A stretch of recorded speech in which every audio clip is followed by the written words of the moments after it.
Salut tout le monde! Encore une fois, je suis ravi d'être avec vous. Et encore une fois, j'espère que vous aussi.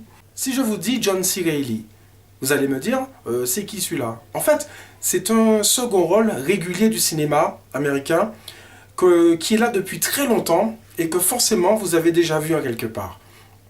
Pour Paul Thomas Anderson, par exemple, il est dans Magnolia ou encore Boogie Nights.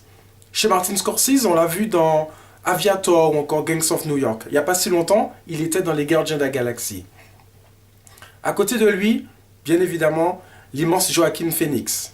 Joaquin Phoenix qui a tourné par exemple 2 fois chez Night Shyamalan, dans Le Village ou encore dans Signe, où il faisait le rôle du fils de Mel Gibson. Bien évidemment, il est connu également pour avoir été commode face à Russell Crowe dans Le Gladiator de Ridley Scott. Il est également face à Sean Penn dans U-Turn d'Oliver Stone. Donc ça fait longtemps qu'il est dans le milieu. À leur côté, il y a Jack Gyllenhaal, qui, encore une fois, a eu le nez fin en choisissant son scénario.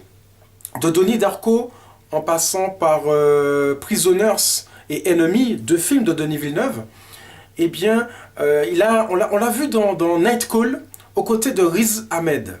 Eh bien, ces 2 acteurs, on les retrouve dans les Frères Sisters. Car Riz Ahmed, qui était dans le Rogue One, hein, le Star Wars Story, eh bien ces 2 acteurs ont l'occasion, encore une fois, de travailler ensemble en proposant, encore une fois, 2 personnages absolument magnifiques. Tous les réalisateurs français qui passent aux États-Unis ne réussissent pas forcément leurs films. Alors oui, ils font ce qu'on attend d'eux, ils font dans l'efficace de manière générale. On va dire que Pierre Morel ou encore Louis Leterrier en ont fait l'expérience. Mais quand on est le réalisateur par exemple, de Peppermint ou encore du Transporteur, eh bien on ne peut pas dire que ça soit brillant. Mais en tout cas, il y en a un qui actuellement sur vos écrans fait un passage remarquable chez l'oncle Sam, c'est notre Jacques Audiard national. En effet, le metteur en scène, quand même, de Battre mon cœur s'est arrêté, Un prophète, de Rouillé d'os, ou encore de Regarde les hommes tomber, eh bien, signe son premier film aux États-Unis. Et pas n'importe lequel, car il s'attaque carrément à un genre qui est réservé aux Howard Hawks, au Clint Eastwood, par exemple, en l'occurrence le western. Et c'est avec des acteurs brillants et des acteurs chevronnés qu'il décide de signer le superbe Frères Sisters. Et si nous parlions des Frères Sisters?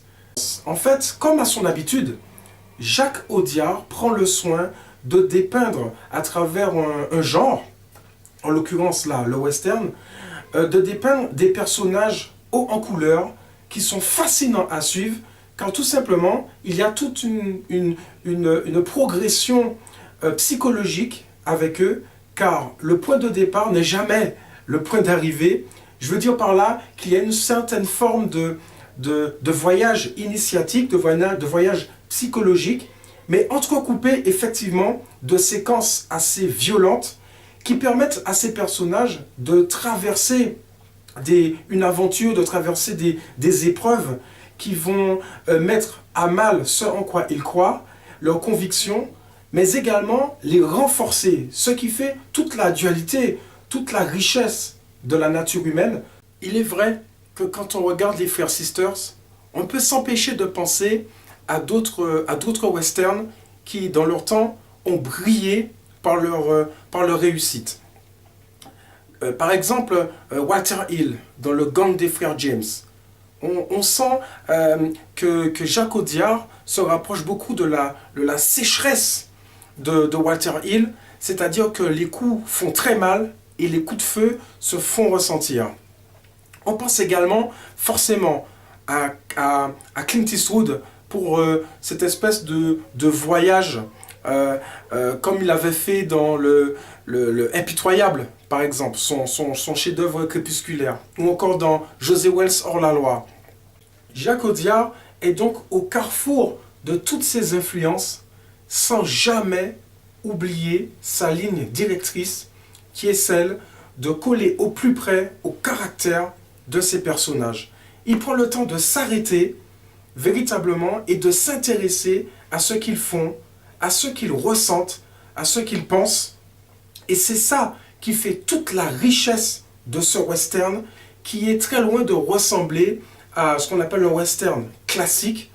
Et s'il fallait trouver un bémol aux Frères Sisters, c'est qu'on ne voit pas assez souvent un acteur qu'on en a adoré il y a une certaine époque, apparaissant que pendant quelques secondes, on a la chance de pouvoir voir l'immense Rutger Hauer. C'est qui?